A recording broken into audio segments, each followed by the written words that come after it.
Hola, hola.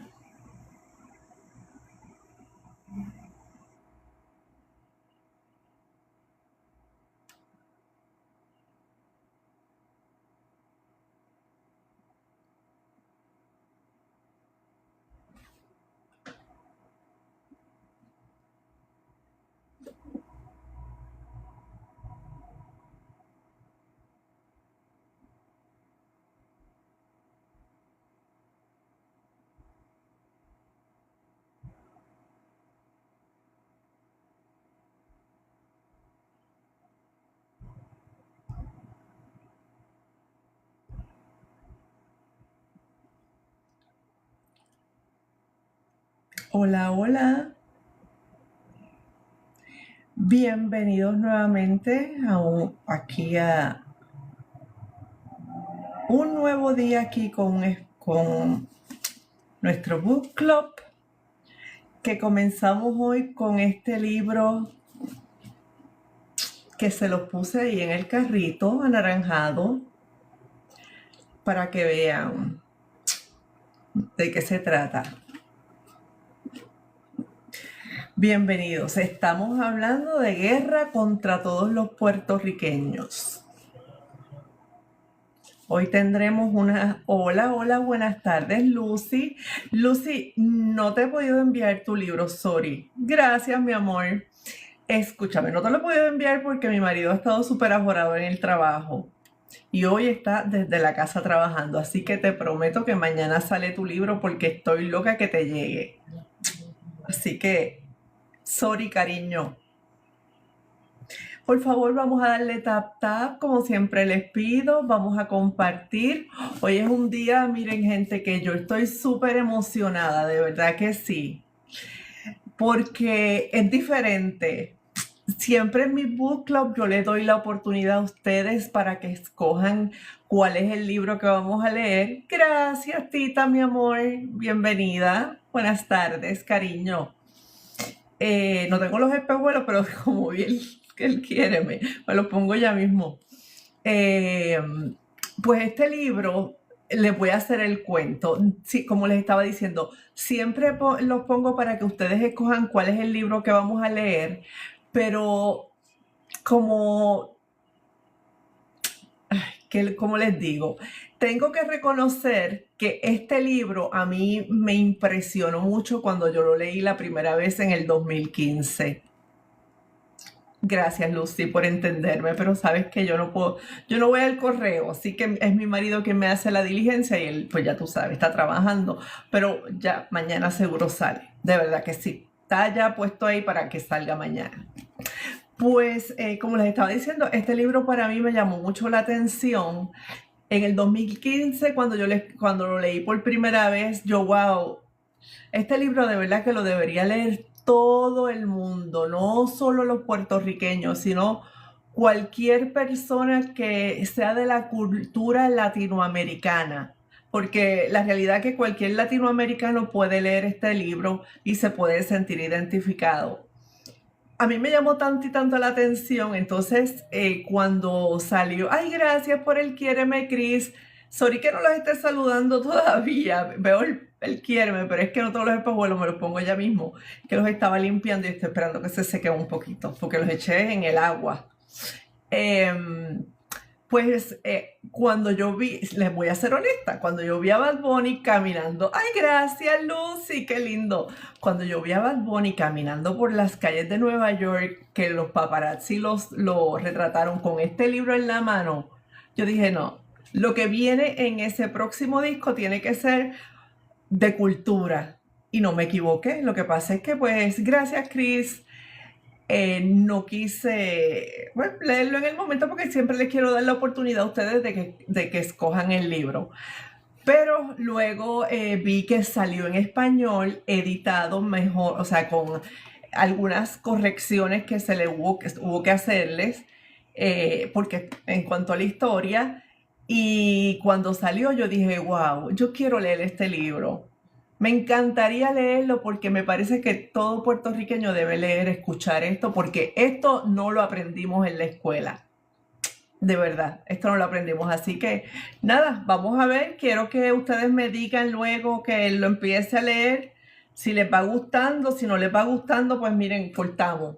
Porque yo estoy aquí para ustedes, de verdad. Hola, Katina, qué bueno que estás aquí, mi amor. Vamos a empezar a leer el libro ya mismito. Hola, Oneida, saluditos. Miren, vamos a compartir con todas las personas que ustedes entiendan que quieran escuchar el libro. Vamos a hacerlo, lo quiero hacer bien. Déjame apagar esta luz. Ok, ahora. Quiero hacerlo bien dinámico. ¡Ay, qué bello! Gracias. Quiero hacerlo bien dinámico, quiero leerlo porque es historia, ¿no? Y no quiero que se me aburran aquí, así que lo voy a hacer estilo novela, para que ustedes pues se sientan como que eh, es más interesante, ¿no? Gracias, Oneida, mi amor. Gracias, Lucy, siempre por tus guantes de oro y todos tus regalitos, mi amor. Gracias, gracias. Así que yo lo voy a leer con entusiasmo, con mucho ánimo para que ustedes se envuelvan en la lectura y quieran saber más de los próximos capítulos, porque yo sé que no es fácil a veces escuchar la historia, pero lo voy a hacer con todo el cariño del mundo, como siempre, con todo el amor del mundo. Voy a leer este libro con todo el entusiasmo del mundo. Se los puse en el carrito, aquí abajito, por si a alguno de ustedes pues les interesa tener su libro, pues que lo tenga, o alguien que ustedes entiendan que le quiera leer, lo que ustedes lo quieran regalar para Navidad, pues sepan que tienen ahí su libro. Así que por favor vamos a compartir para que más personas se conecten y yo poder comenzar entonces con la lectura. Eh, Sé que les va a interesar, es algo que no lo aprendimos en la escuela. Este tipo de historia es la que no se cuenta en la escuela, más sin embargo, pues están en los archivos del FBI, está en los archivos del gobierno, de los años 50, que es cuando este libro más o menos de los años 30, 40, fue que escogieron todo lo que tenían, todos los archivos, documentos que habían para esa época, pues están aquí resumidos en este libro. Como les dije, lo voy a hacer bien dinámico para que no se me aburran, porque es historia y yo sé que la historia a veces es un poquito eh, fuerte para escucharla y a la gente a veces no le gusta, pero yo lo voy a hacer lo más dinámico posible para que ustedes se entretengan y se queden aquí y no se quieran perder un solo capítulo de este libro. Así que yo los invito por favor a que me le den tap tap, como siempre les pido. Tap tap a la pantalla en todo momento, y aparte del tap tap, que compartan con las personas que ustedes entiendan que quieran escuchar el libro, que les guste la lectura, que les guste el book club. Así que eso es así, Oneida. Estamos ready para el calentón, porque esto es caliente. Esto es bien caliente. También me gustaría, por favor, que si ustedes pueden, como están haciendo ahora, ¿no? Que pueden interactuar entre ustedes, ¿no? En los comentarios, sería buenísimo también para que el live tenga más visibilidad. Pero les vuelvo y les repito, para mí lo más importante es el tap tap a la pantalla y que ustedes vayan comentando en cuanto a la lectura y compartan sus diferentes impresiones en cuanto a la lectura, ¿ok? Así que por favor, no me suelten ese tap tap, please. Ok, así que yo voy a comenzar, deja ver no sé si eso es así, Luis. Todo boricua debe leerlo. Y me gustaría que por favor compartan la lectura con gente que ustedes entiendan que les guste este tipo de lectura y que yo les pueda, para que la puedan escuchar, porque este libro lo debe leer todo el mundo, de verdad, todo el mundo. Ok, vamos entonces a comenzar. Si hay alguien de las chicas o chicos que quiera ir subiendo,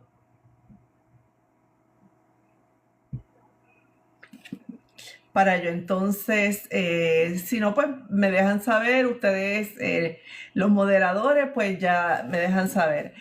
Como les dije, está en el carrito aquí anaranjado, está la lectura, está el libro para los que quieran comprar, quieran hacer el regalito. Amiguis, ¿cómo están? Buenas, ¿cómo están? Estaba por Ponce y el teléfono por Mayagüez, por eso no había subido ahora. ¿Cómo están? ¿Cómo están todos Bienvenidos. abajito?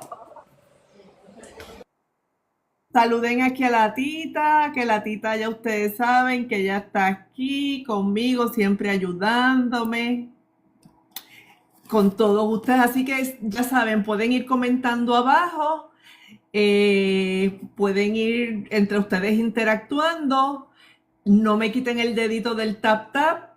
Y por favor, ¿qué otra cosa? Tap tap, interactuar y compartir. Y yo voy a comenzar con la lectura para que ustedes... ay, prepárense, gente, de verdad. Esto a mí me emociona. Yo siempre leo los prólogos porque me encanta que ustedes no se pierdan absolutamente nada. Bueno, pues comienzo. Levantando el guante que Riggs arrojó al ruedo. Y hay unos quotes aquí que quiero leer que está muy bueno. Albizu Campos es un símbolo de la América todavía irredenta pero indómita. Ernesto Che Guevara. Busquen las palabras en el diccionario. Y Albizu fue la conciencia de Puerto Rico. Lo fue para los que lo siguieron, lo fue todavía más para los que lo negaron. César Andreu Iglesias. César Andreu fue uno de los del Tribunal Supremo de Puerto Rico. Ok, este libro causó excitación pública, sobre todo en Puerto Rico cuando se distribuyó su primera edición en lengua inglesa. Obviamente tocó áreas sensitivas de nuestra nación en un momento puntual. Ya se empieza a conocer en Puerto Rico que la oficialidad nos ha ocultado o, peor aún, nos ha tergiversado nuestra historia. Se nos ha enseñado una historia en la que los villanos son los héroes y los héroes son los villanos. Bueno, buena muestra de lo dicho es la pieza musical en género de ranchera mexicana titulada Jayuya, que escribió el jíbaro Rafael Hernández, prohijado en aquel momento por el gobernador Muñoz Marín, y grabó y popularizó el trío vegabajeño a raíz de la Revolución Nacionalista del mes de octubre del año 1950 del siglo pasado. Su letra dice en parte: Jayuya, Jayuya, la mártir de mi país. Jayuya, Jayuya, que mucho te han hecho sufrir. Pobrecita Borinquen, no llores. ¿Qué culpa tú tienes de lo que pasó? Su castigo tendrán los traidores de un pueblo de leyes que es obra de Dios. La obvia implicación de la letra es que los traidores son los revolucionarios que se alzaron en armas en pos de la independencia, el mártir Carlos Irizarry Rivera, Mario Fidel y Ovidio Irizarry Rivera, Blanca Canales, Helio Torresola y toda su venerable familia, Heriberto Marín Torres y sus parientes Miguel y Edimildo Marín, José Antonio Toñito Cruz Colón y todos aquellos que ofrendaron en Jayuya vida, libertad personal y hacienda en aras de nuestra independencia nacional.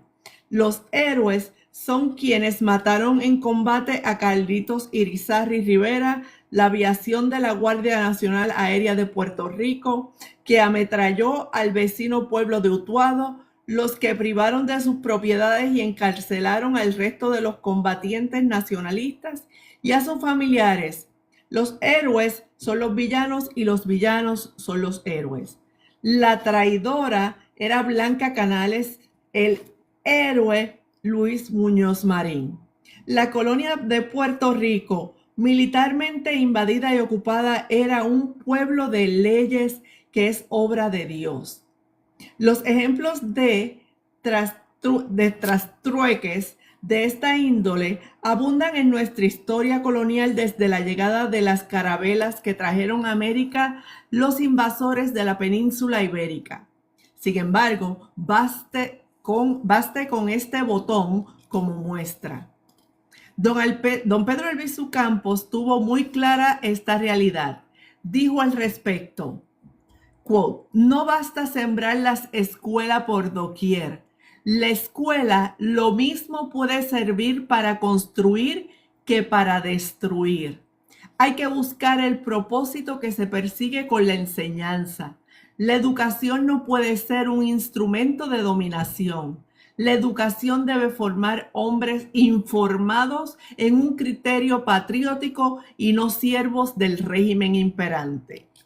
Tan pronto como regresó de la Universidad de Harvard a su ciudad de Ponce, graduado de abogado, su primera actividad pública consistió en levantar una tribuna cada domingo en la plaza de recreo de Ponce, que no desplegaba bandera alguna, una tribuna no partidaria en donde dictaba clases de manera pública a quienes desearan escucharlas.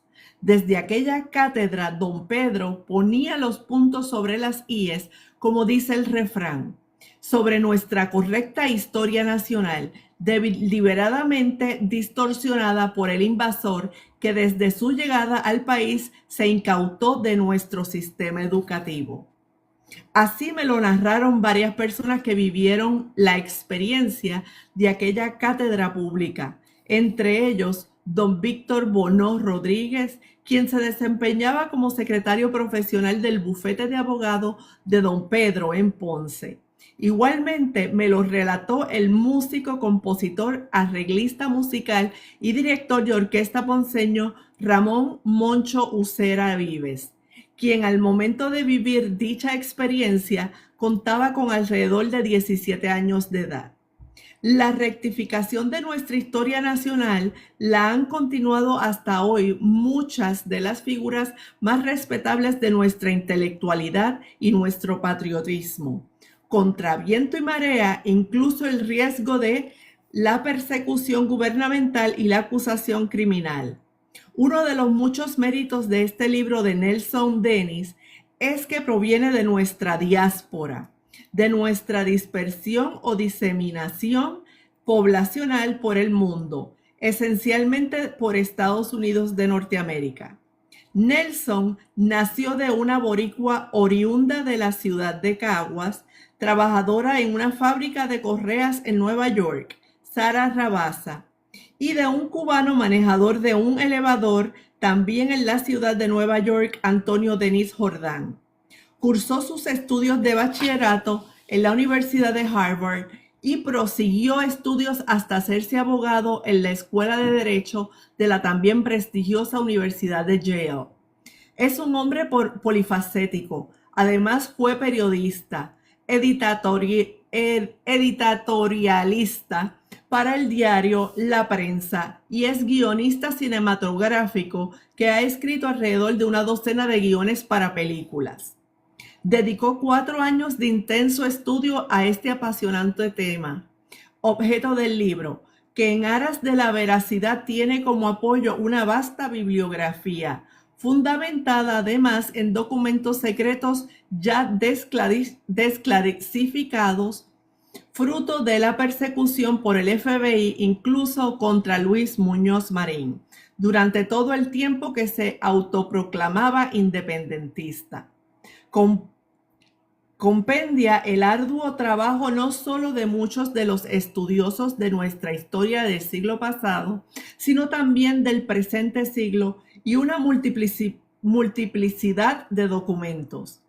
La entusiasta reacción del pueblo puertorriqueño ante la primera edición de este libro, que circula en lengua inglesa, igualmente ha provocado críticas a lo que se ha considerado inexactitudes históricas, excesos o errores específicos. Con una de las virtudes que caracterizan a los grandes hombres, la virtud de la respetable humildad, Denis ha sido receptivo y ha acogido varias de las observaciones o señalamientos. En ese sentido, manifestó en nuestra prensa: todo está bajo revisión y se actualizará como sea apropiado. Así lo ha hecho para esta versión en español. Este libro es una gran aportación que llega en un momento muy apropiado de la historia de la resistencia y lucha del pueblo puertorriqueño. Oscar López Rivera dijo sobre el libro en el semanario Claridad, luego de haberlo leído en prisión a sus 34 años de encarcelamiento: creo que es algo bastante necesario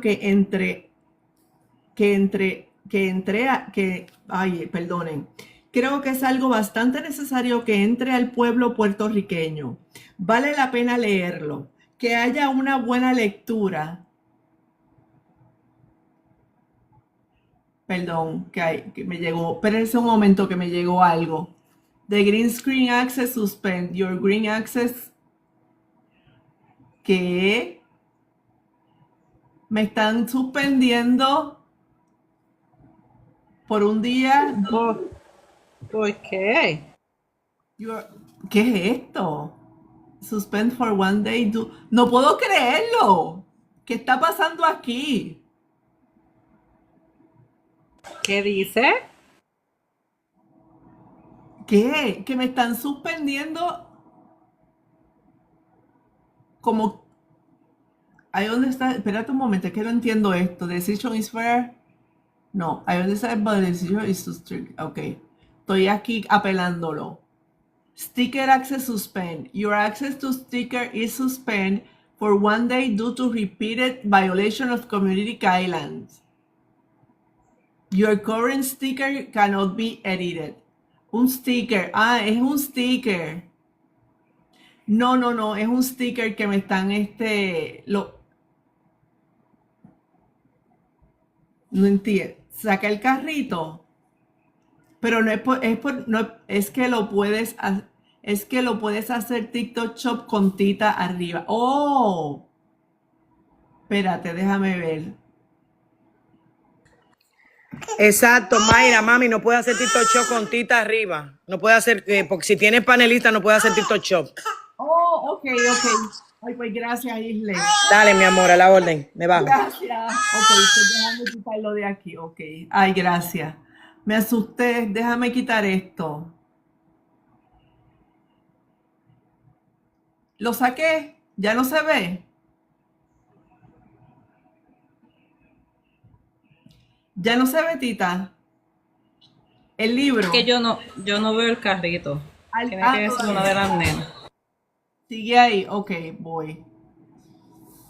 Oh my gosh. Ok, déjame quitarlo. ¿Cómo lo...?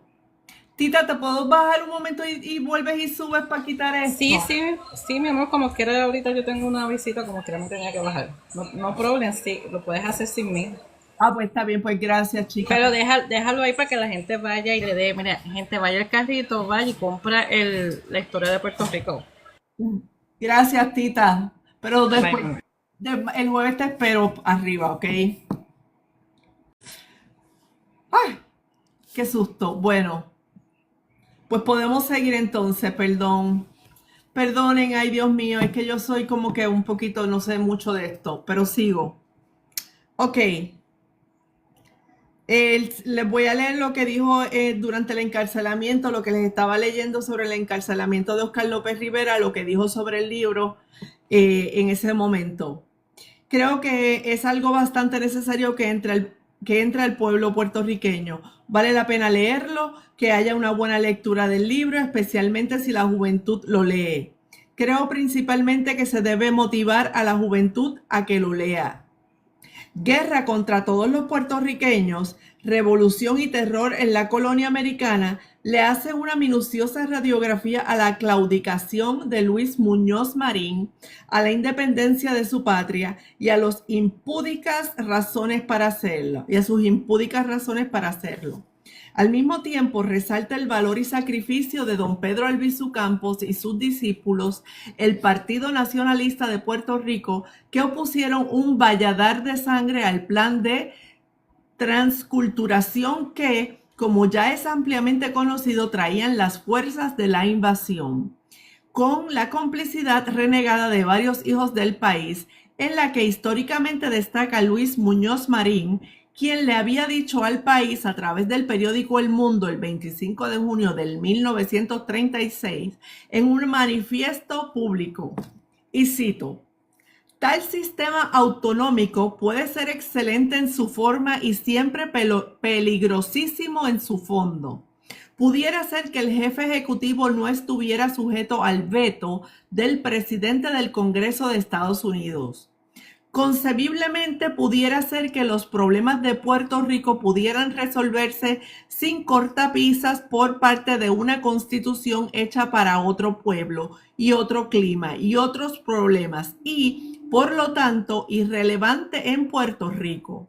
Pudiera ser, es remotamente concebible que tal sistema encarnara los mismos poderes de la independencia en cuanto a tratados, tarifas, legislación, acción ejecutiva y judicial.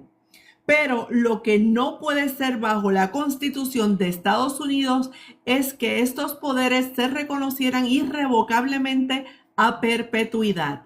Esto es la libertad con una cadena larga. Esa cadena larga es la que Muñoz Marín nos dejó por herencia política, luego de desertar de su convicción de independentista. La libertad con una cadena larga, lo que le impusieron sus amos, es lo que actualmente ostentamos como el Estado Libre Asociado en Puerto Rico y Commonwealth of Puerto Rico en Washington. Nombres engañosos en ambos ámbitos. Esta obra deja en carne viva ese engaño. El libro nos llega desde la estadidad del estado de Nueva York. La maestra vida alecciona a la isla desde el continente a través de Nelson Denis. Una de sus aportaciones más valiosas es la descripción del despotismo, los abusos, el atropello que se ha cometido en Puerto Rico contra todo aquel que tenga para el régimen el cariz de independentista. La persecución contra el independentismo ha sido despiadada. Arrestaron a miles de personas, incluyendo a mujeres y a niños, en algunos casos por hechos tan inocentes como llevar a sus difuntos independentistas y a los próceres históricos flores al cementerio, así como cantar canciones de corte patriótico. La creencia y el pensamiento independentista fueron criminalizados. A toda aquella persona que se autoproclamaba independentista, ello le implicaba ser despedido de su trabajo si lo tenía o no tener acceso a algún trabajo.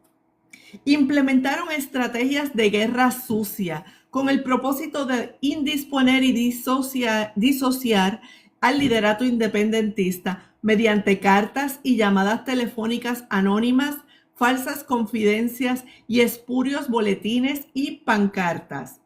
Concretamente, desde el año 1960 hasta el año 1971, el programa del FBI, Counterintelligence Program, se conocía como COINTELPRO, y algunos de sus objetivos eran: A.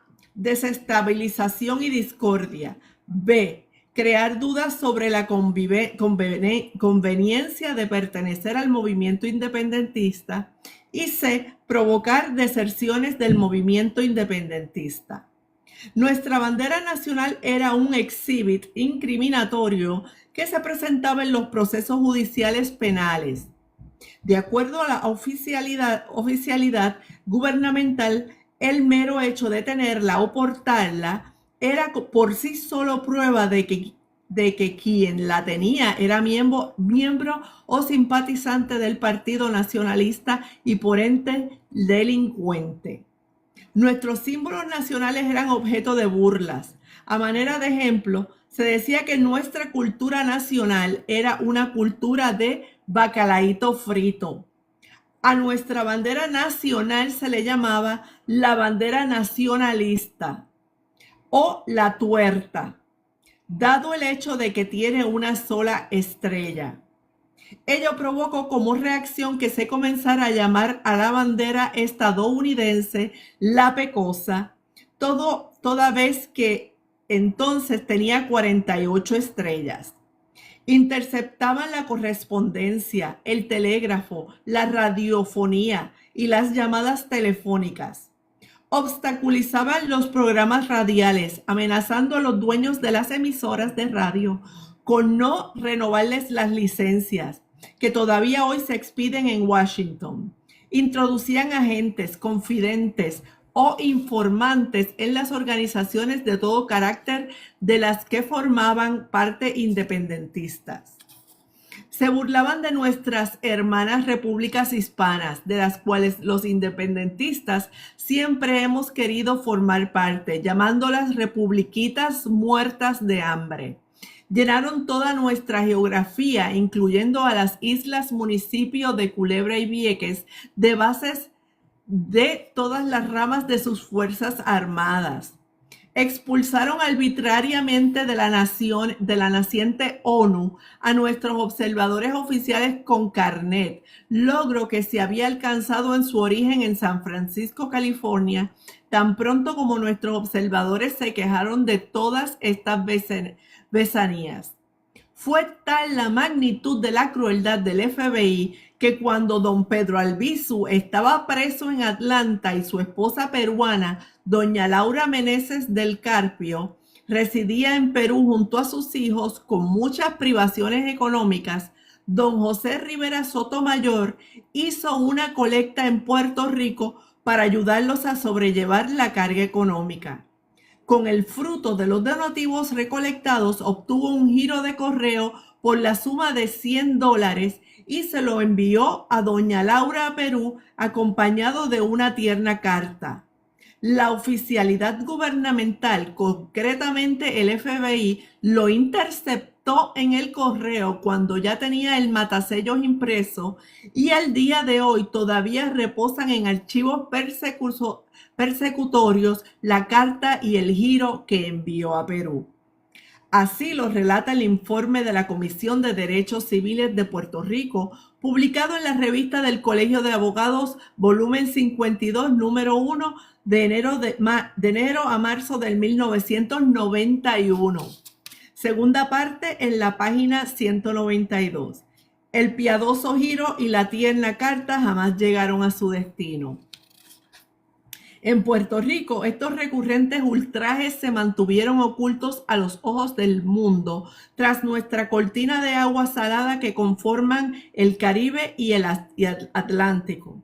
Se quiso dejar la impresión de que solo se trataba de una lucha civil entre dos bandos puertorriqueños, o lo que es peor aún, entre las huestes de Muñoz Marín enfrentadas con los discípulos de don Pedro Albizu Campos. Con una fachada publicitaria de vitrina de la democracia, se ocultó la verdad. Era en realidad una guerra entre invasores e invadidos. Estas razones condujeron al nacionalismo albizuista a sacar su lucha del ámbito local nacional, desplazando su guerra de liberación hacia la Casa Blair de Harry S. Truman en el año 1950 y al Congreso de Estados Unidos en Washington en el año 1954, donde se encontraban los verdaderos adversarios del pueblo puertorriqueño. Don Pedro Albizu Campos envió a su agente por Nuestra América, como nos llamó José Martí, denunciando todos los atropellos que ha implicado la ocupación militar de nuestra patria. El surgimiento de este libro desde Estados Unidos de Norteamérica, fruto del trabajo de un caballero hijo de la diáspora y, mejor aún en este sentido, escrito en la lengua del invasor, es de suma importancia. Lo valoramos y agradecemos profundamente.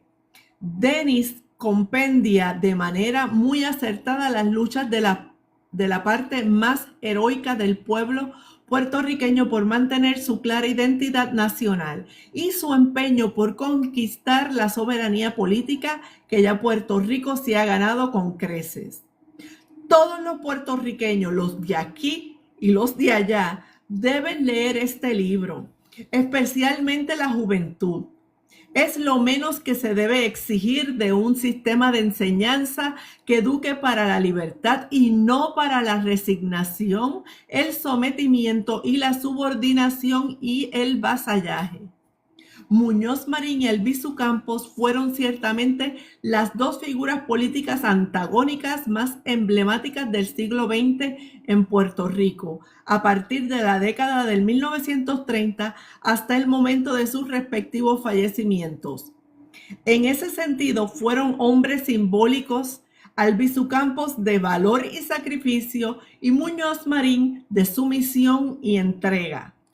Luis Muñoz Marín fue el carcelero de don Albizu Campos.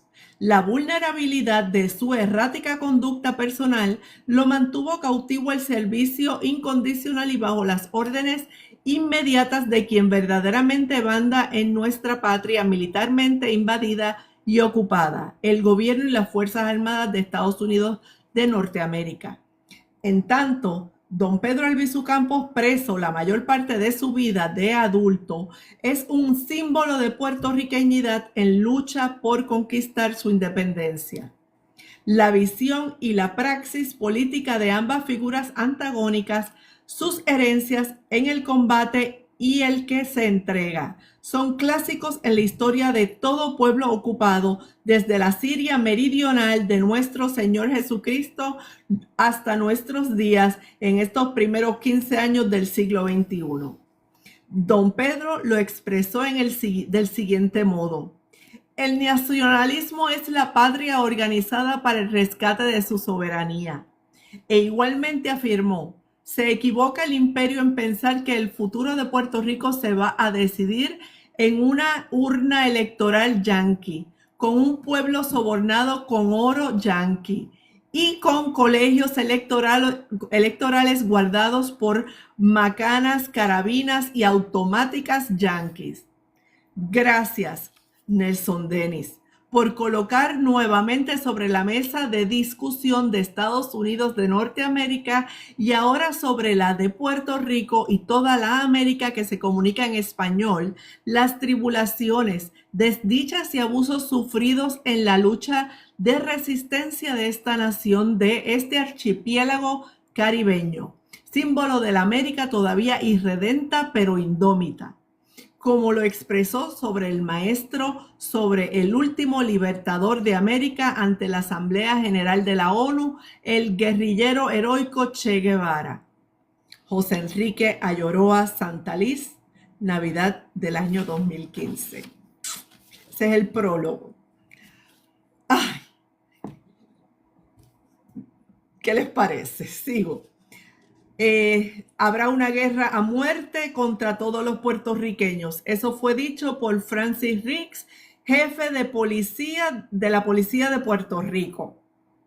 Y este otro quote: eran conquistadores, agarraron todo lo que pudieron de todo lo que habían para agarrar, de todo lo que había para agarrar. Era puro robo con violencia, asesinato agravado a gran escala.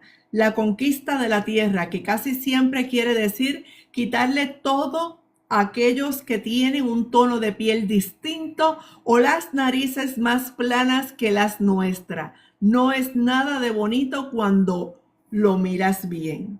Joseph Conrad, El corazón de las tinieblas. Prefacio. Mi madre era puertorriqueña, mi padre era cubano. Ellos trabajaban muy duro y vivíamos en un pequeño pero impecable apartamento del barrio Washington Heights de la ciudad de Nueva York. Yo tenía 8 años cuando una noche agentes del FBI golpearon nuestra puerta a las 3 de la madrugada. Ninguno de nosotros sabía lo que estaba pasando. Mi aterrada mamá gritó, mi abuela lloró y yo me escondí detrás de una cortina. Los hombres del FBI, sin explicación alguna, agarraron a mi padre y se lo llevaron. Jamás lo volvimos a ver. Era octubre del 1962, durante los peores momentos de la crisis de los misiles cubanos, y alguien había denunciado a mi papá como espía. No le celebraron juicio ni hubo vista administrativa. Tampoco hubo evidencia concreta contra él, ni garantías procesales. Simplemente lo deportaron a Cuba. Unos meses más tarde, en junio de 1963, el secretario de Justicia Robert F. Kennedy recibió su informe anual de los servicios de inmigración y naturalización, donde decía: la investigación de los refugiados cubanos se intensificó durante el año. Debido a esta presión, un número de alegados subversivos cubanos abandonaron el país antes de que se completaran las investigaciones. Entre ellos estaba Antonio Denis Jordán, sospechoso de ser agente cubano G2 en la ciudad de Nueva York. Mi papá en realidad había sido un simple operador de ascensores y miembro de la Unión de Conserjes 32BJ-CIU. Apoyó la Revolución Cubana y siempre habló a su favor durante los últimos años de la década del 1950.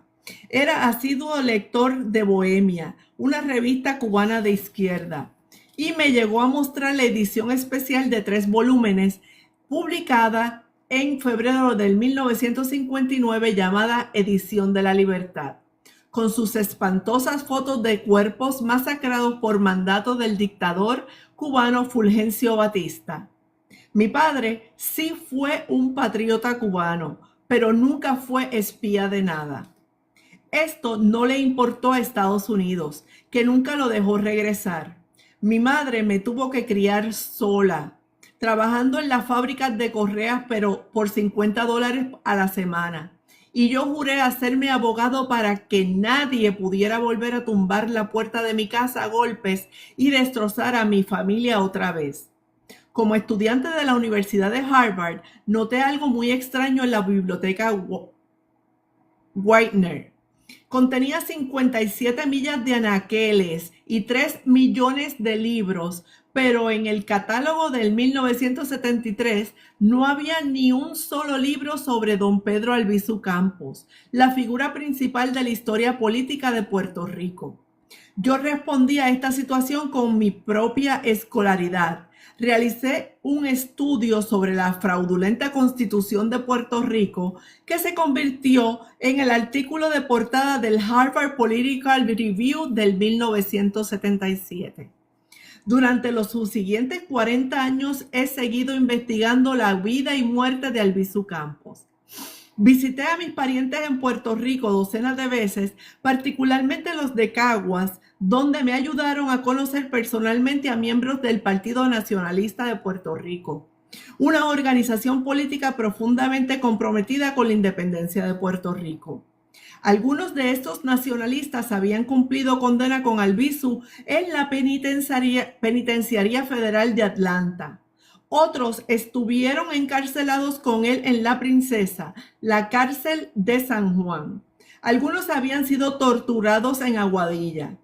Todos tenían recuerdos muy vivos del maestro y de la revolución que emprendió. Todavía yo no pensaba escribir un libro. Estaba meramente recuperando mi propio pasado y aprendiendo a entender ciertos rasgos de la personalidad del puertorriqueño. Por ejemplo, vemos de forma hasta surrealista tantas banderas inmensas en el desfile puertorriqueño de Nueva York, porque toda bandera puertorriqueña estuvo prohibida desde el 1948 hasta el 1957. Aún el poeta nominado al Premio Nobel de la Literatura y secretario del Partido Nacionalista, Francisco Matos Paoli, fue sentenciado a 20 años en La Princesa por poseer y conspirar para derrotar al gobierno al gobierno de Estados Unidos en la isla. Con el tiempo me hice abogado. Fui director editorial del diario La Prensa y asambleísta por el estado de Nueva York. Esto me facilitó el acceso a más personas y mucha información, pero todavía no pensaba escribir un libro. Pero entonces me topé con los expedientes del FBI. El FBI, que es el Negociado Federal de Investigaciones, mantuvo expedientes secretos de miles de puertorriqueños por más de 60 años. Los expedientes de Albizu Campos del Partido Nacionalista y de la insurrección de octubre del 1950 abarcaron sobre 1.8 millones de páginas. Más de 100,000 puertorriqueños ni sabían que todos sus movimientos estaban siendo vigilados y documentados. Los expedientes contenían informes de vigilancia, intercepciones telefónicas, información de cuentas bancarias, récords criminales y médicos, planillas de contribuciones sobre ingresos, números de tarjetas de crédito, licencias profesionales, transcripciones de calificaciones escolares, pagos de manutención de menores, documentos hipotecarios, solicitudes de empleo, historiales de crédito y participación eleccionaria, listas de matrimonio, perfiles sexuales y hasta chismes de vecindario. El negociado los usaba para destruir carreras y reputaciones. Cuando vi estos expedientes por primera vez, pensé en mi papá. Enfurecido, decidí que tenía que escribir este libro. He leído miles de documentos del FBI y cientos de reportajes periodísticos. Recorrí afanosamente los archivos de las universidades, museos, bibliotecas y sociedades históricas. Hice un vasto rastreo de recuentos orales, entrevistas personales, correspondencia privada, diarios, registros eclesiásticos y viejas fotografías. Leí alegatos de amigos del tribunal, testimonios congresionales, informes de comités senatoriales, manuales de la CIA, Agencia Central de Inteligencia, y contratos del Departamento de Defensa. Caminé las calles de Puerto Rico donde personas habían sido asesinadas. Conversé largamente con sus familias y entonces comencé a escribir. El 30 de octubre del 1950, una revolución violenta arropó a Puerto Rico. Comandos nacionalistas fueron despachados a justiciar al presidente Harry S. Truman. Intensos tiroteos ocurrieron en 8 municipios. Los revolucionarios incendiaron varios cuarteles de la policía, oficinas de correo y centros de servicio selectivo, los lugares de los representantes visibles de la presencia estadounidense. Una sangrienta pero desigual batalla se desató en la barbería Salón Boricua por más de 3 horas entre policías insulares y 40 soldados de la Guardia Nacional armados con metralletas, granadas, bazucas, rifles y carabinas, todos contra un solitario barbero llamado Vidal. Las estaciones de radio locales cubrieron la refriega y la transmitieron a través de toda la isla. Para suprimir la insurrección, el ejército de Estados Unidos movilizó 5,000 efectivos y bombardeó desde el aire 2 municipios. La única vez en toda su historia que Estados Unidos ha bombardeado a sus propios ciudadanos. Miles de nacionalistas fueron arrestados y encarcelados, incluyendo a su líder Albizu Campos. Durante su estadía en la prisión, Albizu fue sometido a radiaciones letales que, según indica la evidencia contundente, eventualmente le causaron la muerte. Esta no es una historia bonita. Si te ayuda a comprender mejor el mundo en que vivimos, entonces yo he cumplido mi cometido. El resto te toca a ti. ¡Wow! Este es el prefacio, gente. Voy para el capítulo 1. ¿Qué les parece hasta ahora esa introducción? Está fuerte, ¿verdad? La única vez que los Estados Unidos de América ha bombardeado sobre su propio territorio y sobre su propia gente, lo hizo en Puerto Rico. Para que ustedes vean. Esto no lo sabían, esto no los enseñaron en la escuela. Sigan dándomele tap tap que vamos para el capítulo 1. Y esto se pone mejor, gente. La princesa. En el 1908 era un hermoso castillo español. En 1976 era un notorio monumento a la inhumanidad del hombre contra el hombre, según sentenció una corte del distrito de Estados Unidos cuando lo mandó clausurar para siempre. Para el 1950 ya era una prisión brutal, donde los presos pasaban hambre, sufrían torturas y eran utilizados para experimentación médica. La gente la llamaba la princesa, pero era más bien un cementerio, un lugar diseñado para abatir a hombres y mujeres, matar su espíritu, molerlos hasta convertirlos en autómatas, luego en bestias y finalmente en excremento y cenizas. La prisión albergaba sobre 600 almas.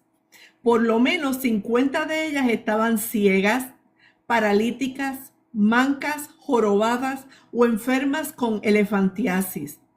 Seres humanos con toda deformidad imaginable deambulaban por sus galeras vistiendo harapos y a ninguno se le eximía de realizar duros trabajos de todo tipo.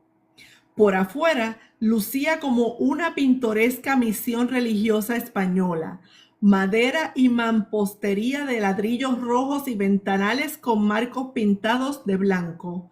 Anidaba entre palmeras y coronada como un reloj de 4 pies de diámetro, una modesta cúpula y una bandera estadounidense. Por dentro era un fortín rectangular de piedra, aproximadamente de 100 por 30 pies de extensión, con un patio de cemento en el centro rodeado de celdas en 3 de sus 4 lados. El cuarto lado era un muro de 18 pies con un puentecito elevado patrullado por guardias armados y perros bravos. Las 3 galeras de la prisión sumaban un total de 7.744 pies cuadrados y acomodaban a 400 presos, proveyendo menos de 20 pies cuadrados por cada uno. 150 más ocupaban 3 galeras más pequeñas, galeritas. Los enfermos mentales estaban recluidos en la galera de cuarentena y los presos difíciles estaban encerrados en 30 calabozos. Después de la Revolución Nacionalista de octubre del 1950, la prisión quedó tan sobrepoblada que los presos de la galera tenían que dormir en el piso y en los baños y pasillos. En las galeritas, 2 o 3 hombres ocupaban cada cama. Los colchones estaban viejos, desgastados, rotos y asquerosos. Aún en el hospitalito de servicios médicos, los pacientes tuvieron que dormir en el piso. Los calabozos, colocados a lo largo del pasillo del primer piso, 15 a cada lado y separados por particiones de cemento, eran famosos en todo Puerto Rico. Este pasillo estaba siempre asqueroso, pobremente iluminado y apenas ventilado. Cada hilera de 15 celdas compartía un techo común hecho de barrotes de hierro gruesos como los rieles de un tren. 2 guardias armados con rifles patrullaban desde arriba, caminando sobre una pasarela de acero construida sobre el techo.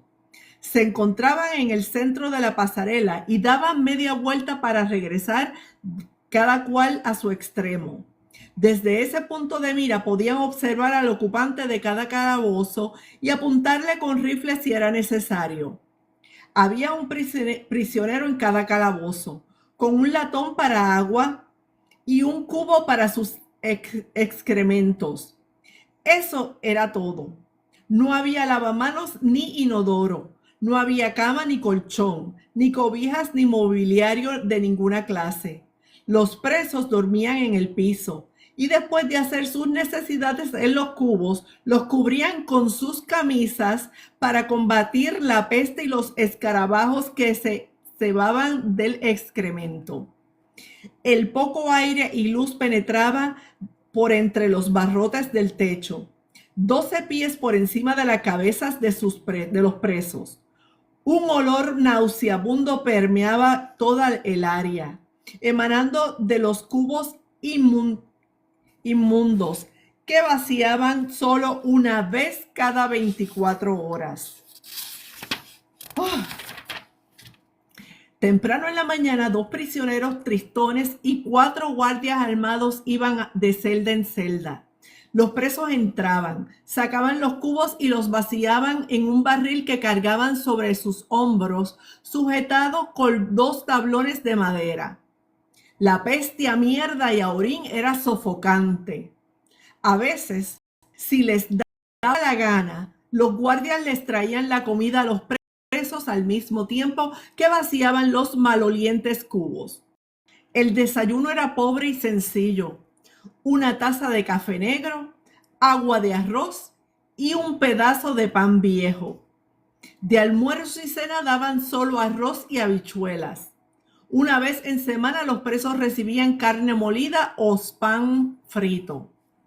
Mientras comían, los presos tenían que batallar con los mosquitos que descendían del plafón, con las ratas que les robaban el pan y con los chinches que migraban de celda en celda en busca de cuerpos calenturientos.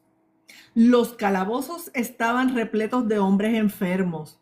Luego de varios meses de encierro, con tan poquita comida, mala iluminación, nada de ejercicio y escaso aire fresco, los presos se convertían en esqueletos ambulantes. La anemia los consumía, sufrían de disentería, malaria y escorbuto. A medida que se les iba cerrando el sistema digestivo, perdían el apetito y dejaban de comer. Muchos no sobrevivieron a su estadía en aquellos calabozos. Al alcaide no le importaba por qué sus calabozos custodiaban criminales empedernidos. Al alcaide no le importaba por qué sus calabozos custodiaban a criminales empedernidos, hombres convictos de robo, saqueo, provocación de incendio, asesinato y hasta canibalismo. Pero los más peligrosos eran los nacionalistas, y esto sí les importaba al alcaide. La carrera de todo oficial de la princesa, desde el alcaide hasta el guardia del menor rango, terminaría estrepitosamente si los nacionalistas causaban cualquier problema. Inducían a los otros presos a protestar o atraían el interés de la prensa. Por eso había que aislarlos. Los nacionalistas pasaron más tiempo en los calabozos que cualquier otro grupo, incluyendo a los asesinos y los caníbales. A raíz de las revueltas del 30 de octubre, arrestos en masa llenaron todas las cárceles por varios meses con unos 3,000 prisioneros. Este número bajó gradualmente según fueron ocurriendo los procesos legales y muchos, generalmente los más acomodados, fueron exonerados. La semana antes de Navidad de 1950, los calabozos estaban atestados. Uno de los convictos estaba demente y se pasaba contando en voz alta sin parar, como lo había hecho por los pasados 6 meses. 47, 48, 49, 47, 48, 49, 47, 48, 49. Otro hombre se pasaba acurrucado en una esquina de su celda. Si se hubiese puesto de pie, habría sobrepasado los 6 pies de estatura, pero estaba demasiado débil para incorporarse. Había estado encerrado en el calabozo por más de 1 año. Pesaba apenas 110 libras y se moría lentamente de hambre. Un tercero no pasaba de los 20 años de edad. Tenía un cuerpo esbelto y juvenil y grandes ojos de color marrón. 2 presos se habían matado literalmente al peleárselo entre ellos. El cuarto se hizo un cordón de trapo para amarrarse los pantalones y luego se ahorcó con él el día de Acción de Gracias. El quinto, convicto de asesinato, vivía en una celda con un lagartijo puertorriqueño. Le daba de comer docenas de chinches todos los días y le permitía que le caminara por todo el cuerpo. También le hablaba y le cantaba. El prisionero 6 estaba demente y cubrió las paredes del calabozo número 7 con sus propias heces fecales. Deusdedit Marrero, el trabajador social que ocupaba el calabozo número 7, estaba en el proceso de perder su mente. No había tenido participación alguna en la revolución. Estaba tranquilo en su lugar de trabajo cuando comenzaron los disturbios del 30 de octubre y no era nacionalista, por desgracia. Deusdedit sí era socialista, lo que le pareció suficientemente mal a la policía insular. Lo arrestaron en su propia oficina y lo sentenciaron a 20 años. Estando en prisión, Deusdedit se enteró de que su esposa embarazada se había suicidado. En el calabozo número 8 estaba Francisco Matos Paoli, un líder nacionalista además de prolífico poeta.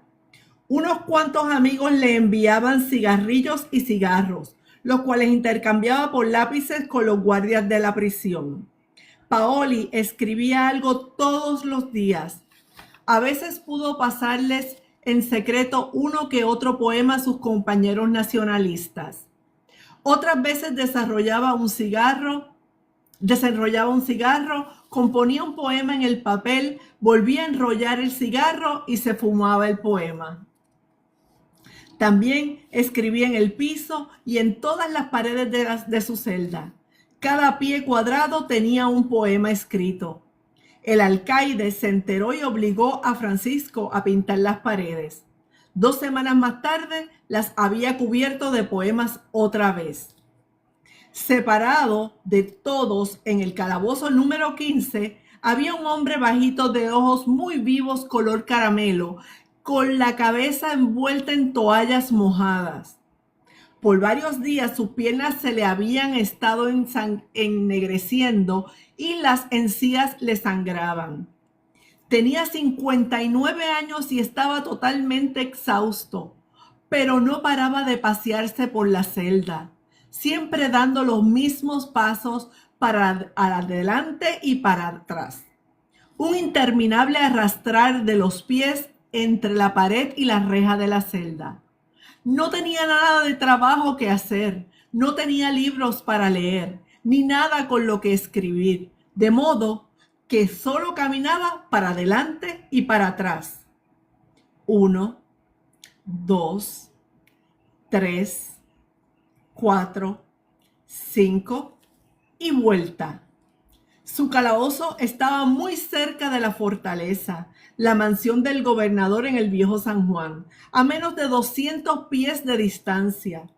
El gobernador había sido su amigo y hasta había votado por él para un escaño en la legislatura de Puerto Rico en 1932. Pero eso no servía de mucho ahora.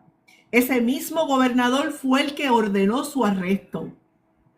1, 2, 3, 4, 5 y vuelta. La vida lo había convertido en un péndulo. Todo parecía haber sido dispuesto matemáticamente.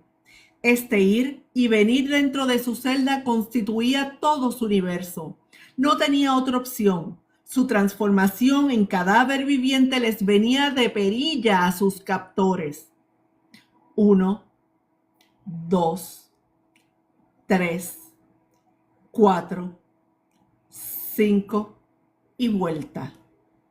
14 horas andando para perfeccionar este arte de movimiento perpetuo.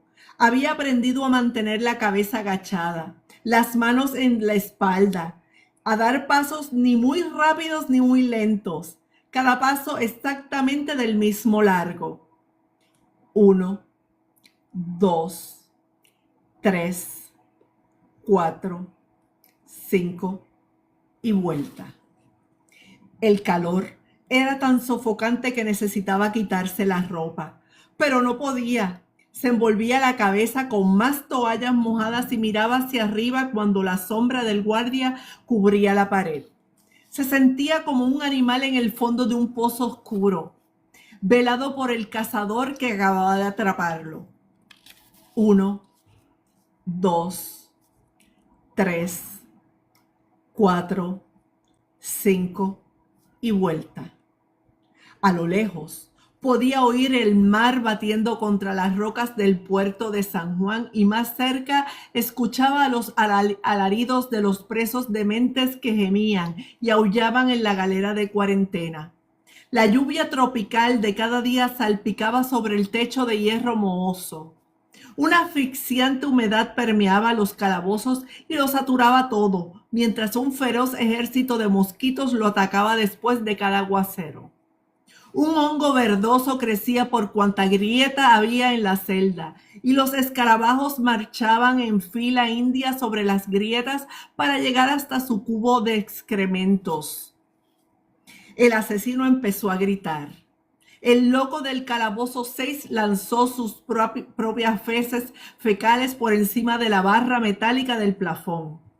Todo fue a parar en el calabozo 5 e hizo saltar al lagartijo del asesino. Por supuesto, este le gritó al loco que lo iba a matar. 1, 2, 3, 4, 5 y vuelta. El hombre caminó otra vez. Este era su único universo. La hierba había crecido silvestre sobre la tumba de su juventud. Ya no era un ser humano, ya no era un hombre. La prisión se le había metido por dentro y él se había convertido en la prisión. Contra esa sensación luchaba todos los días. 1, 2, 3, 4, 5 y vuelta. Había sido abogado, periodista, ingeniero químico y presidente del Partido Nacionalista. Fue el primer puertorriqueño que graduó de la Universidad de Harvard y de su escuela de Derecho. Hablaba 6 idiomas. Había servido como primer teniente en la Primera Guerra Mundial y dirigido una compañía de 200 hombres. Había sido presidente del Club Cosmopolitan de Harvard y ayudado a Eamon de Valera a redactar la Constitución del Estado Libre de Irlanda. 1, 2, 3, 4, 5 y vuelta. Pasaría 25 años de su vida en prisión, muchos de ellos en este mismo calabozo en el centro de las tenebrosas entrañas de la cárcel de la princesa. Caminó de un lado a otro de su celda por décadas, con la cabeza cubierta con toallas mojadas. Los guardias se rieron de él, lo declararon loco y le bautizaron con el mote del Rey de las Toallas. Su nombre fue Pedro Albizu Campos. Don Pedro, el maestro. Capítulo 1 terminado. Ay, qué fuerte. ¿Qué hora es? Para saber si estoy a tiempo. Déjame ver. Ok, 2:22. Tengo tiempo. Sigan dándome tap, por favor, que vamos para el capítulo 2. Gracias, Heavenly Love. ¿Qué tal les está pareciendo esto? Bueno, vamos para el capítulo 2. 400 años de soledad. El Rey de las Toallas estaba encarcelado por un motivo muy serio. Había tratado de revertir 400 años de historia. En el soleado paraíso de Puerto Rico, uno puede disfrutar de la playa por la mañana, caminar por el bosque pluvial por la tarde y pasarse la noche explorando las antiguas murallas de la ciudad colonial. La blanca arena de la costa brilla como el azúcar. El agua es tan cristalina que desde un avión se pueden divisar diversos tonos de turquesa entre la orilla y el azul oscuro del mar. Por todo el centro de la isla, la cordillera central forma una serie de picos brumosos forrados de espesos bosques de palmas y pinos que se reducen a suaves lomas hasta llegar al Caribe. Sobre 1000 arroyos y quebradas plateadas corren montaña abajo y desembocan en el mar.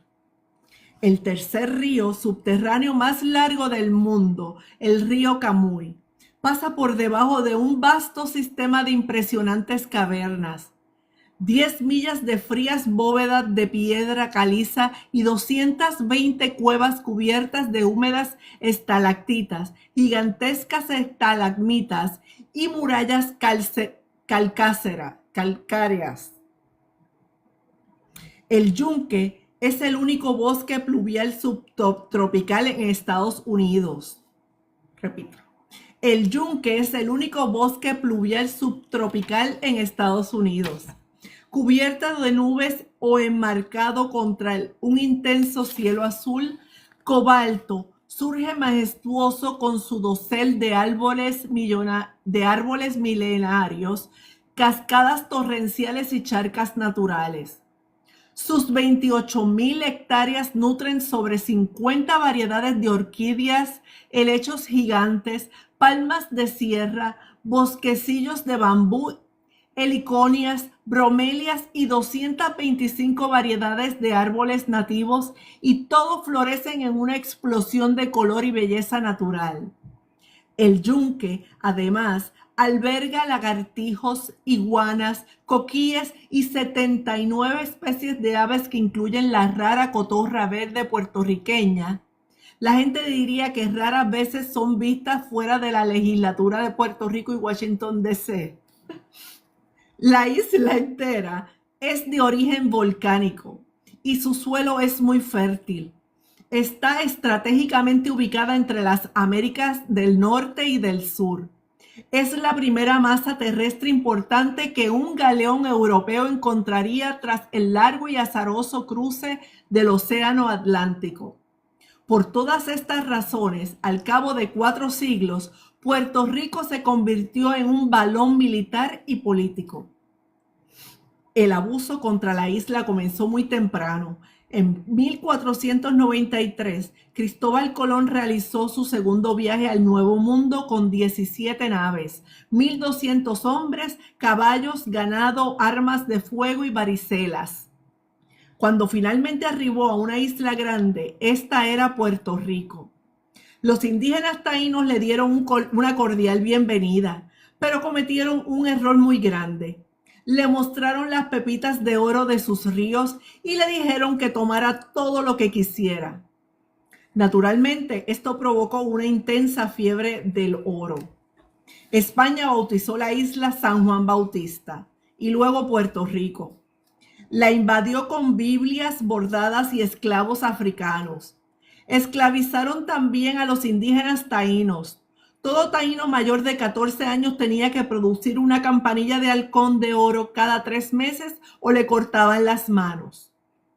Como nunca habían visto un halcón, ni un caballo, ni un hombre en armadura, ni mosquetes que botaban fuego, los taínos hicieron todo lo que se les ordenaba. Para el colmo de sus males, una plaga extraña, la varicela, los mataba a ellos, pero no a los españoles. Y pensaron que eso tenía que ser porque los españoles eran dioses o al menos inmortales. Esto no les gustó a un viejo taíno llamado Urayoan, quien en 1511 realizó un pequeño experimento. Le contó a un solitario español llamado Diego Salcedo que por allí cerca le esperaba un lago repleto de vírgenes doncellas. Salcedo inmediatamente fue a buscarlo, pero lo que encontró a la orilla del río Añasco fue un pelotón rabioso de guerreros taínos. Después de que estos lo ahogaron en el río, Urayoan observó, hurgó y olió su cadáver por 3 días completos. Cuando Salcedo comenzó a pudrirse, Urayoan regó la noticia. Los taínos se sublevaron por toda la isla y Juan Ponce de León mató a 6,000 de ellos para mantener el orden público y el respeto a la reina española Isabel de Castilla. 3 siglos más tarde ya no quedaba ningún taíno, pero la situación no había cambiado mucho. Puerto Rico seguía siendo un balón político. En 1812, la primera constitución española, la Constitución de Cádiz, popularmente llamada la Pepa, se extendió a Puerto Rico, convirtiendo la isla en una provincia española con todos los derechos. Pero en 1814, la Constitución de Cádiz fue derogada, luego restaurada en 1820 y finalmente abolida en 1823. En 1824, el gobernador español adquirió de nuevo poderes absolutos sobre Puerto Rico. El 23 de septiembre de 1868, unos 1,000 puertorriqueños se sublevaron en el pueblo de Lares para reclamar la independencia de España. Antes de la medianoche habían tomado la sede del gobierno municipal, depuesto a los oficiales españoles, arrestado y encarcelado a los comerciantes peninsulares. Izaron una bandera blanca con la inscripción Libertad o Muerte. ¡Viva Puerto Rico! Año 1868. Asumieron el control de la alcaldía y obligaron al cura de la parroquia a cantar un Te Deum por el establecimiento de la República. Entonces declararon a Puerto Rico soberano, instalaron un gobierno provisional y liberaron a todos los esclavos que se adhirieron a su causa. Al próximo día, por la tarde, la milicia española del cercano pueblo de San Sebastián del Pepino derrotó a los rebeldes y las tropas los persiguieron desde Aguadilla hasta Arecibo. El grito de Lares había fracasado. En respuesta, sin embargo, el gobierno español promulgó una constitución liberal en 1869 que restauró la ciudadanía española de los puertorriqueños, así como su derecho a ser representados en las Cortes Generales o Parlamento español. 30 años después, en el 1897, el primer ministro español firmó la Carta Autonómica que otorgó a Puerto Rico el derecho a tener su propia legislatura, constitución, aranceles, sistema monetario, tesoro, sistema judicial y fronteras internacionales. Después de 400 años de gobierno colonial, la Carta creaba la Libre República de Puerto Rico. Se celebraron elecciones para la legislatura en mayo del 1898 y el nuevo gobierno se instalaría el siguiente mes de mayo. El 12 de mayo del 1898, el estruendo de cañones despertó a la población de San Juan cuando 12 barcos de guerra y torpederos bombardearon la ciudad durante 3 horas seguidas, ennegreciendo el cielo con el humo de los cañones. Las bombas averiaron muchas casas de familia y destruyeron las calles. El faro del Castillo del Morro y la iglesia de San José, reliquia del siglo XVI, recibieron repetidos impactos. El gobernador corrió al fuerte de San Felipe del Morro para defender la isla con 3 cañones tipo Ordóñez, pero San Juan se había convertido en un pueblo fantasma, ya que 30,000 de sus habitantes abandonaron la ciudad mientras su mundo se desmoronaba a su alrededor. La guerra hispanoamericana, declarada por Estados Unidos contra España el 25 de abril, había llegado a Puerto Rico. Cuando los soldados norteamericanos invadieron los pueblos del interior, The New York Times anunció con orgullo: nuestra bandera izada en Puerto Rico. A medida que la guerra continuó y las tropas estadounidenses marcharon a través de toda la isla, la burguesía puertorriqueña especulaba sobre la liberación, pero a los campesinos les importó un bledo. Estaban hartos de la política, de los políticos y de sus promesas, no importa de quién viniesen. Cuando pasaban las tropas norteamericanas, los perros ladraban y los campesinos seguían arando la tierra. Ellos aceptaron el cambio de soberanía con el mismo fatalismo con el que aceptaban las lombrices, los huracanes y la tuberculosis. Los americanos se mostraron más optimistas al respecto. Dale mis cariños a Nani y no hagas la paz hasta que Puerto Rico sea nuestro. Le escribió Theodore Roosevelt al senador Henry Cabot Lodge en 1898. Puerto Rico no ha sido olvidado, le contestó el senador. Hemos decidido tomarla. El New York Journal of Commerce declaró: Puerto Rico tiene que ser nuestro, porque cuando un territorio de esa naturaleza cae en nuestras manos es para nunca más dejarlo ir. The New York Times reconoció el valor comercial de Puerto Rico y la sabiduría de tomarlo y mantenerlo para siempre. Según The Times, la isla era un encantador lugar para veranear en invierno, una excelente estación naval, con una posición envidiable entre dos continentes y una isla que vale la pena poseer. Utilizando un lenguaje parecido al de Rudyard Kipling en La carga del hombre blanco, The Times concluyó: lo necesitamos como una estación en el gran archipiélago americano. No estamos obligados a darle su independencia a Puerto Rico. Sería mucho mejor para la isla entrar enseguida bajo la benéfica sombra de Estados Unidos que emprender el dudoso experimento del autogobierno, y no hay razón alguna para creer que su gente lo preferiría. Hasta el poeta Carl Sandburg, quien sirvió en Puerto Rico con la 6ª Infantería de Illinois durante la guerra, escribió: por 400 años esta isla ha sido regida por un gobierno español desde Madrid. Ahora va a ser americana y se nota fácilmente que a la gente común le gusta la idea. El 4 de julio del 1898, en la Iglesia Central Presbiteriana de Brooklyn, el reverendo J.F. Carson leyó la Santa Biblia. Y Josué capturó todo el territorio y el territorio descansó de la guerra. Predicó en su sermón que la excelsa y suprema misión de esta república es terminar con el reino de España en América.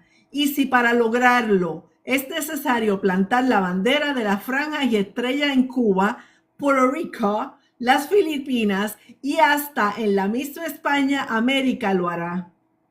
Esa misma noche, en la iglesia presbiteriana de la Quinta Avenida, el reverendo Robert Mackenzie profetizó: Dios está llamando a un nuevo poder a la vanguardia.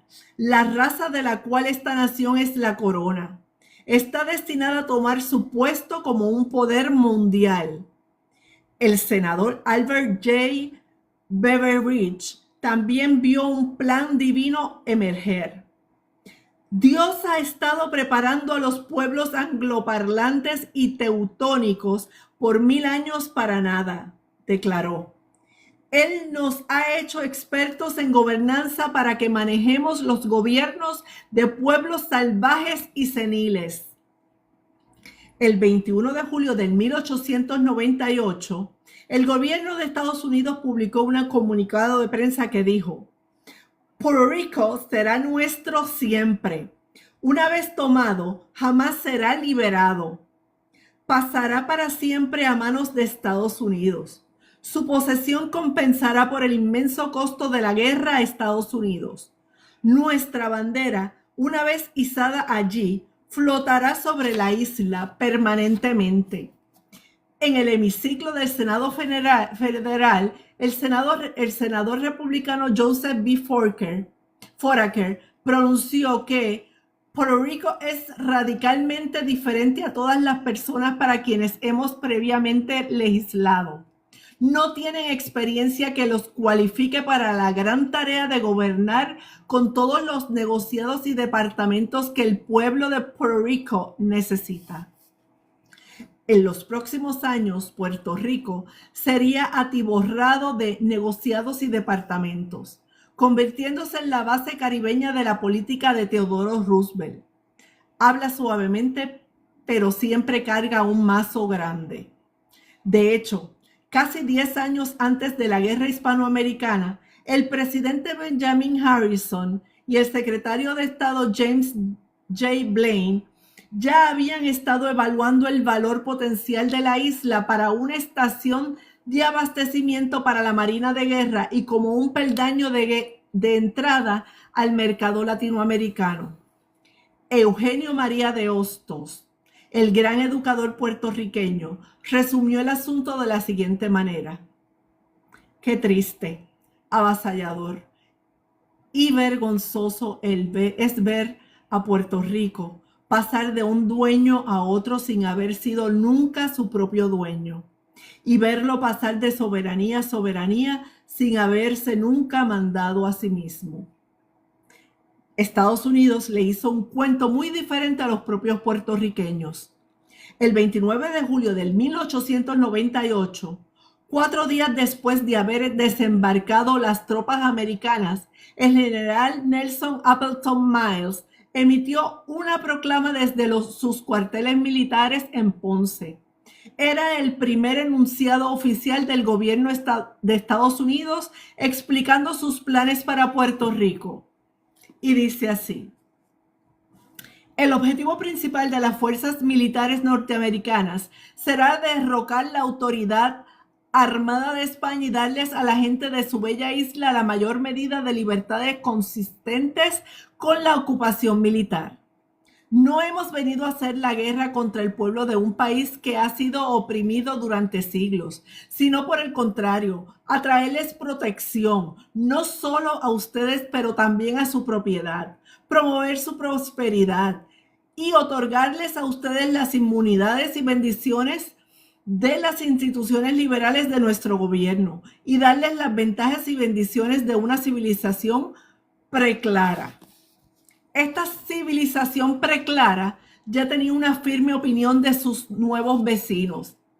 El 22 de febrero de 1899, The New York Times publicó un artículo titulado Americanizando Puerto Rico, que describía a los puertorriqueños como incultos, ingenuos e inofensivos a quienes solo les interesa el vino, las mujeres y el baile. Tan reciente como en 1948, el Scribner Commentator escribió: los puertorriqueños son todos carentes de valores morales, por lo que a ninguno de ellos parece incomodarle el revolcarse en las más perversas degradaciones. En 1948, escritores populares todavía decían que los puertorriqueños no nacieron para ser neoyorquinos. Son casi todos rudos campesinos sujetos a enfermedades tropicales congénitas, físicamente inadaptables al clima invernal, carentes de destrezas, incultos, no hablan inglés y están casi imposibilitados de asimilarse y acondicionarse para una existencia útil y saludable en una ciudad activa de piedra y acero. Las opiniones más pintorescas y racistas eran las emitidas por el ala sureña del Partido Demócrata. He aquí algunas palabras pronunciadas en el seno del Senado Federal por el senador William B. Bate, quien era demócrata de Tennessee, quien había servido como general en el ejército confederado. ¿Qué va a ser de las Filipinas y de Puerto Rico?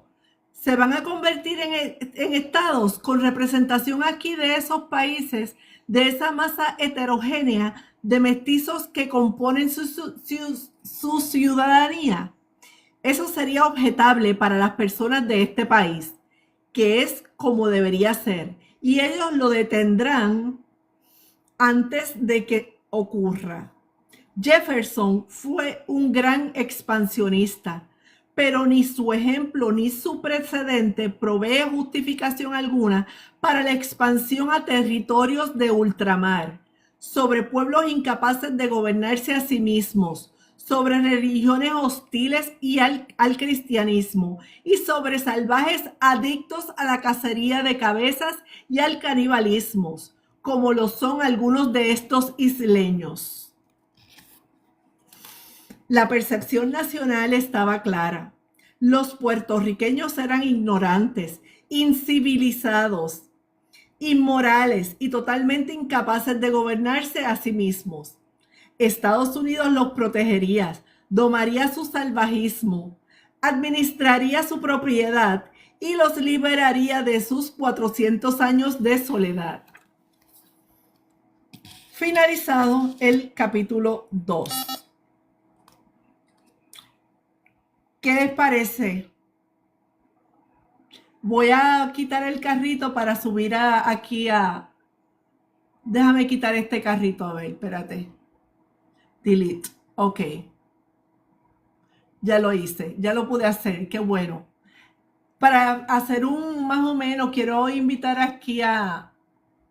Si puede estar por aquí al Tita o alguien de las chicas, Jen.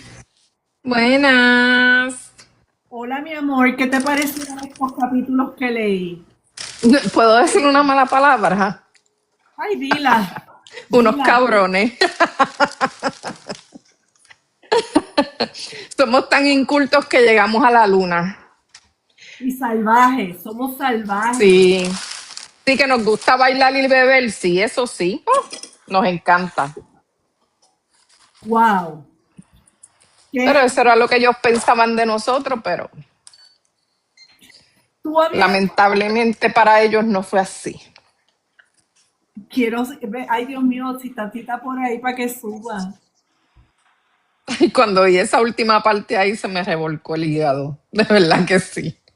Entiendo por qué mi papá era independentista. Ya tú ves. Mi hermano también, mi hermano mayor. Uh-huh. Este libro, mira, yo se los digo, es tan y tan y tan y tan fuerte. Apenas estamos comenzando. Pero es tan y tan y tan y tan fuerte escuchar lo que está escrito, lo que está en archivo. De verdad, a mí me da... Es lo que estamos viviendo hoy día, Jem. Sí, exactamente. Lo mismo. Lo que estamos viviendo hoy día los puertorriqueños aquí en los Estados Unidos. No nos quieren, pero se siguen aprovechando de la isla de nosotros, comprando las casas, subiéndole el valor a las casas para que los propios puertorriqueños con sus humildes sueldos puedan hacerse de su propia casa. Nos quieren joder siempre, de lugar. O sea, no nos quieren aquí, no nos quieren ver progresar, pero tampoco nos quieren ver bien en nuestra propia tierra. Exactamente. Ay, ya se me subió la presión. Pero pues yo con mucho amor y cariño quise traer este libro. ¿Les ha gustado hasta ahora? ¿Qué les ha parecido? Escríbanme abajo. Inhumano. Inhumano me ha parecido. Pero es bueno saberlo, Jem. Es inhumano, pero es bueno saber la historia, coño. Sí, es bueno saber la historia, pero saber que no ha cambiado y que ahora está peor porque no solo no nos quieren aquí, no nos quieren que seamos gente de bien y lograr nuestros sueños en este país, también quieren arrebatarnos nuestro país.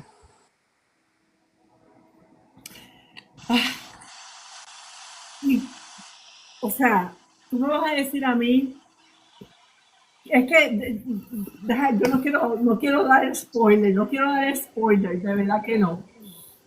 Ay, llegaste, Olguita, qué pena. Bueno, ¿sabes qué? Quiero recordarle, gente, que voy a subir lo que leí hoy, lo subo esta noche en YouTube, así que por favor síganme en YouTube, denle like, suscríbanse, que no vale nada, que si no pudieron escucharlo, pues lo pueden escuchar allá. Te digo ahora, Cris, creo que son como 27 capítulos. Es larguito. ¿Cuánto vale el libro? Ay, no sé, como 21 creo. Si tienes algún cuponcito, pues, lo puedes usar. No sé, tengo que chequear cuando lo pongas en el escaparate, como dice nuestra amiga Joan. No, en tiene el escaparate.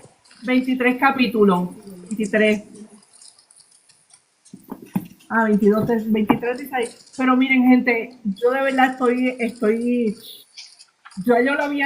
yo lo escuché antes de ponerlo aquí para leerlo con ustedes, porque dije, yo tengo que volver a escuchar esto.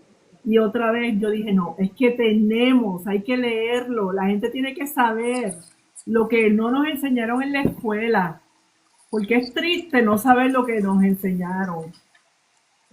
Que dice Lucy, somos tan brutos que los mejores inventores han salido de esa isla tan pequeñita. Así mismo es. Mira, para empezar, el Pedro Albizu Campos te hablaba 6 idiomas. Fue el primer puertorriqueño graduado de Harvard. O sea, el tipo era una eminencia.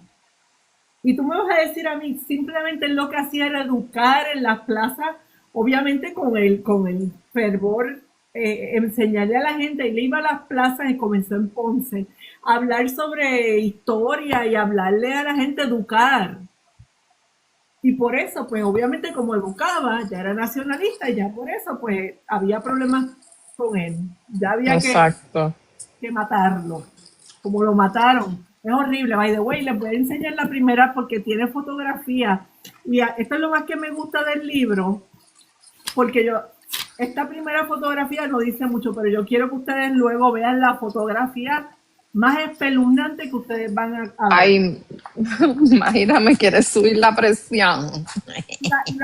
La que te voy a enseñar, la que voy a enseñar ahora, es la puerta a los calabozos de la princesa.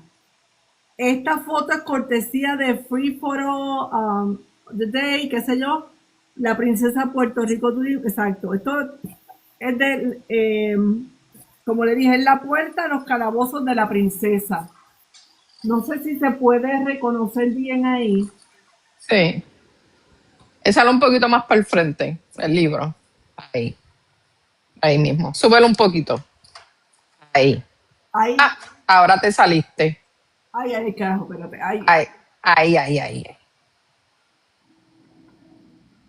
Esa es la primera foto que enseñan, que es la puerta a los calabozos. La última, no me quiero pasar mucho de tiempo para que ustedes, porque no quiero que se me aburran aquí. Quiero enseñarle una, porque es que nada más quiero darle un poquito de lo que van a ver y lo que van a escuchar más adelante. Deja ver si la encuentro rápido. Es para pelo, la verdad, la foto que les quiero enseñar. Si la encuentro. Miren esto. Esto está casi al final. Esta foto es una foto de mujeres y niños arrestados como sospechosos de ser nacionalistas. Miren eso. Ay, no se ve. No Ok. Ay. Ya, se fue. Se ve el book club thing. Ay. Es que no me puedo acercar. Ay.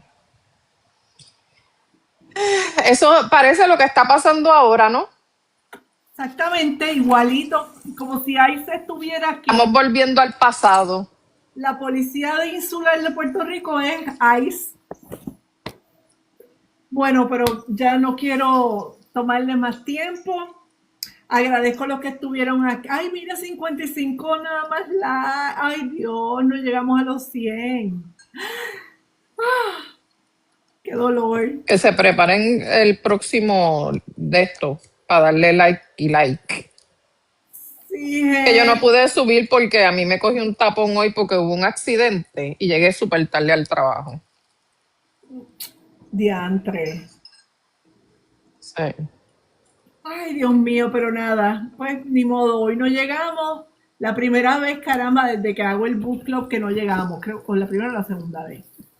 Qué pena, pero gente, yo les agradezco a los que se quedaron, los que escucharon el libro, los que les gustan, me encantaría saber sus impresiones hasta el momento, que me escriban, que me digan si les gusta la lectura, se los voy a agradecer. De verdad que se los voy a agradecer porque nada, esto es un momento para instruirnos, gente. Lo que quiero ahora es que reconozcamos como puertorriqueños y puertorriqueños que somos lo que es la historia verdadera de Puerto Rico, la que nunca aprendimos en la escuela. Es más, hay un dicho que quisiera, no recuerdo bien qué dice, el que no conoce esa historia, tú lo sabes, Jem. No, no lo sé. El que no conoce su historia, yo sé que empieza así, pero no sé cómo termina. El que no conoce Está, está condenado eh, a repetirla. Gracias, Cris. Para que ustedes vean, el que no conoce esa historia está condenado a repetirla. Y eso es lo que está pasando. Bueno, nada, vamos entonces a agradecida a los que se quedaron, los que escucharon. Así que para la próxima, pues vamos a tratar de llegar a estos 100,000 likes. Yo se lo voy a agradecer porque yo me quedo sin voz y la voy a necesitar para poder seguir leyendo con este ánimo y ese afán que estoy tratando de hacerlo. Y tengo aquí unas restricciones que me puso Face, que me puso TikTok. porque yo estoy arriba y a lo mejor tienes el libro ahí todavía. Ay, no, yo lo saqué. No, pues está bien. ¿Y cuál es la restricción ahora? ¿No quieren que cuentes la historia o qué? Mami, parece que no quiere que cuenten la historia. Ve, el libro no está, pero no sé qué pasó. Bueno, pero nada, gente, gracias por los tap, gracias por los regalitos, gracias por... No llegamos a los 100,000, pero no importa.